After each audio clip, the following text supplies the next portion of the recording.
Jammu Kashmir police, ये Jammu Kashmir police के जवान हैं और इस समय 8:53 है और रात को 12-1 बजे भी आप इन जवानों को इसी तरीके से मुस्तैद किसी चौक में खड़ा देखेंगे।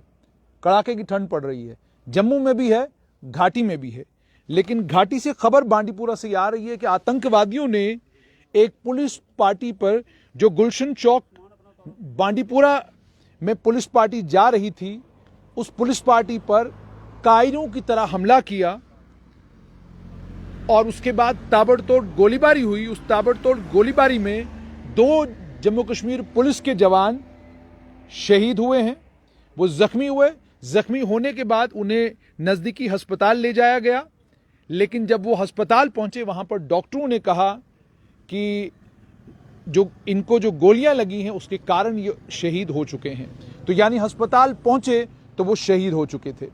उन्हें मल्टीपल बुलेट वोन्स लगे थे और उसके अलावा, और ये भी ऐसे में medical superintendent district hospital Bandipora doctor Mushtaq ने कहा कि बुलेट वोन्स लगने के कारण इनकी जो मृत्यु है वो वहीं पर हुई थी जिस जगह पर गोलीबारी हुई है। यानी वो वहीं पर शहीद हुए थे जहां पर आतंकियों ने कायरों की तरह उनके ऊपर हमला किया।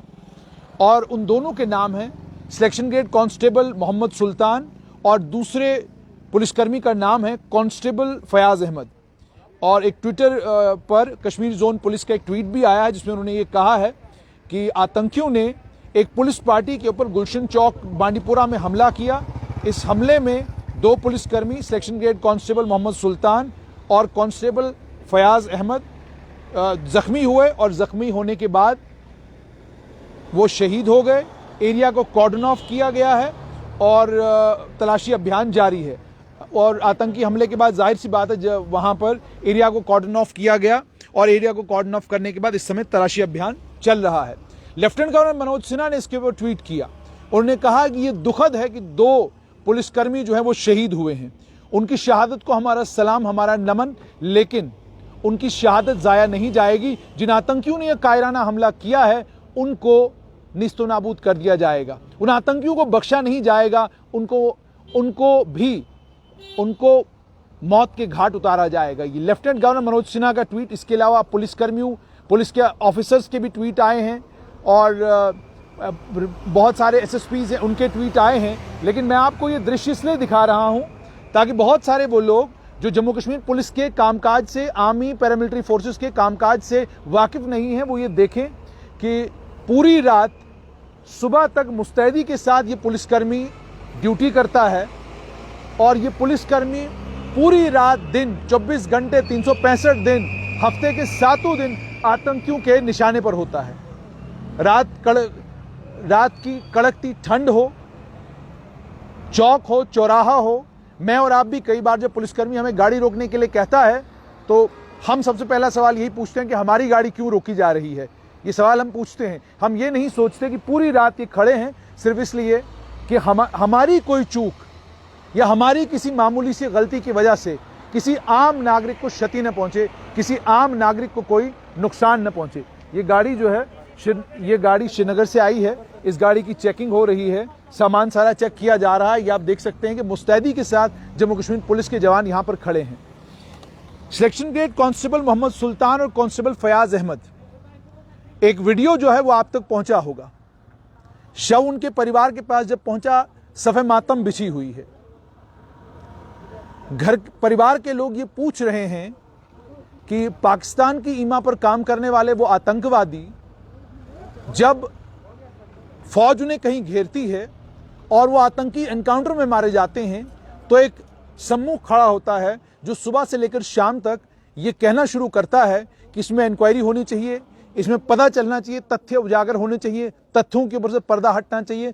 ठीक है, ये बात बिल्कुल मानी भी जानी चाहिए कि तथ्यों के ऊपर से पर्दा हटना चाहिए, लेकिन जब घात लगाकर आतंकी पुलिसकर्मियों को शहीद करते हैं तो अपने ट्विटर हैंडल पर ट्वीट करने में एक लंबा वक्त हमारे नेता भी लगाते हैं, एक लंबा वक्त हमारे समाज सेवक भी लगाते हैं और एक लंबा वक्त कुछ हमारे दोस्त पत्रकार बंधु भी लगाते हैं, उन्हें भी समय लगता है। बहुत कम लोग आपको मिलेंगे, बहुत कम लोग आपको जम्मू कश्मीर में ऐसे मिलेंगे जो सिलेक्शन ग्रेड कांस्टेबल मोहम्मद सुल्तान की शहादत पर ट्वीट करके मोहम्मद सुल्तान की शहादत पर रंज का इजहार करें, अफसोस का इजहार करें, गम का इजहार करें। कांस्टेबल फयाज अहमद की शहादत पर किसी की आंखें नम हो, ऐसे बहुत कम लोग आपको नजर आते हैं।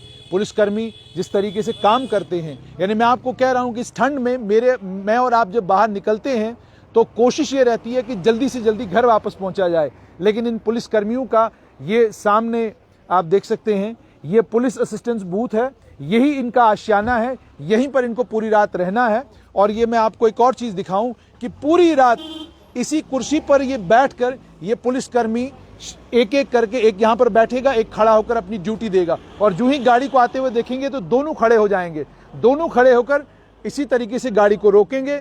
रोकने के बाद पूरा सामान चेक किया जाएगा, सामान चेक करने के बाद आई कार्ड चेक किए जाएंगे, आई कार्ड चेक करने के बाद गाड़ी को यहां से जाने दिया जाएगा। यानी यह है पुलिसकर्मी, यह है पुलिस का काम, और अपना काम निष्ठा के साथ, अपना काम ईमानदारी के साथ और अपना काम चुस्ती और फुर्ती के साथ पुलिसकर्मी करते रहते हैं। और उसी के बीच में कायर आतंकवादी आते हैं और सिलेक्शन ग्रेड कांस्टेबल मोहम्मद सुल्तान को और कांस्टेबल फयाज अहमद को शहीद करते हैं। कांस्टेबल फयाज अहमद के घर की तस्वीरें आप तक पहुंची होंगी, कांस्टेबल फयाज अहमद के घर की तस्वीरें आप तक पहुंची होंगी, कल कुछ और तस्वीरें आप तक पहुंचेंगी। लेकिन सवाल यहां पर यह है कि आतंकवाद के खिलाफ जो अभियान आर्मी, पैरामिलिट्री फोर्सेस और पुलिस ने छेड़ रखा है, उस अभियान को कमजोर करने का काम कौन लोग करते हैं? आतंकवादी किस किस भेष में आते हैं, किस किस तरीके से आते हैं, क्या क्या पाकिस्तान उनको सुझाता है, पाकिस्तान के दिए हुए फॉर्मूलों के ऊपर वो काम करते हैं।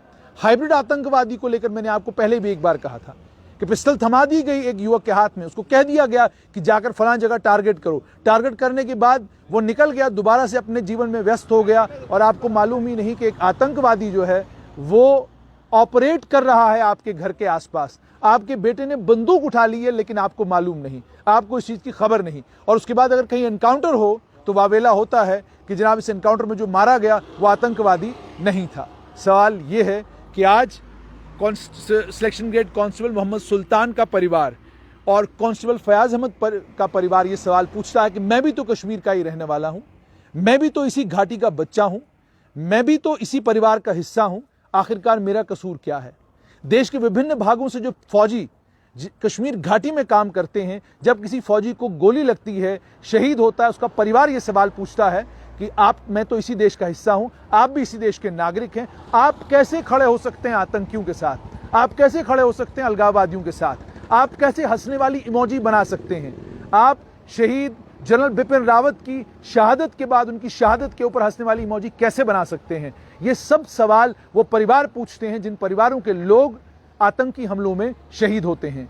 पाकिस्तान की ईमा पर पाकिस्तान की बंदूक आपके हाथ में है, और जब आप फौज को, जम्मू कश्मीर पुलिस को या आर्मी को कायरों की तरह निशाना बनाते हैं, और उसके बाद जब एनकाउंटर में आतंकी मारे जाते हैं, तो जो वावेला होता है वो भी देखने वाला होता है। आज सिलेक्शन ग्रेड कांस्टेबल मोहम्मद सुल्तान का परिवार ये सवाल सभी कश्मीर घाटी के नेताओं से, समाज सेवकों से, कश्मीर घाटी के हर रहने वाले लोग शख्स से पूछ रहे हैं कि हमारा आखिरकार कसूर क्या? हम घर से सिर्फ इसलिए निकले हैं, केवल इसलिए निकले हैं ताकि हम सुरक्षा कर सकें। घर से केवल इसलिए निकले हैं ताकि हम जानों की हिफाजत कर सकें। हम घर से सिर्फ इसलिए निकले हैं ताकि पाकिस्तान के टेरर के नेटवर्क को ध्वस्त किया जाए। हम घरों से सिर्फ इसलिए बाहर हैं ताकि आप आराम और चैन की जिंदगी सोएं, आप आराम और चैन की जिंदगी जिएं। हम घरों से इसलिए बाहर हैं ताकि आपको रात को आराम से नींद आए। हम इसलिए यहाँ चौक चौराहे में खड़े हैं, तैनात हैं, मुस्तैद हैं, ताकि आतंकी जम्मू कश्मीर के किसी भी शहर का रुख न कर सके। हम इसलिए मुस्तैद हैं ताकि आप लोगों के बच्चे मैगडी में और केएफसी में जाकर आराम और सुकून के साथ खा पी सकें। हम इसलिए इन चौकों और चौराहों में खड़े हैं ताकि आपकी ईद, दिवाली और आपका हर फेस्टिवल आप आराम और सुकून के साथ मनाएं। हमारी ईद, हमारी दिवाली, हमारा सब कुछ जो है इन्हीं चौकों पर होता है, इन्हीं चौराहों पर होता है। आज ये सवाल ये दोनों शहीदों के परिवार घाटी के तमाम लोगों से पूछते हैं। हमारा दोनों इन पुलिस के जवानों की शहादत पर जहां में रंज है, दुख है, अफसोस भी है, वहीं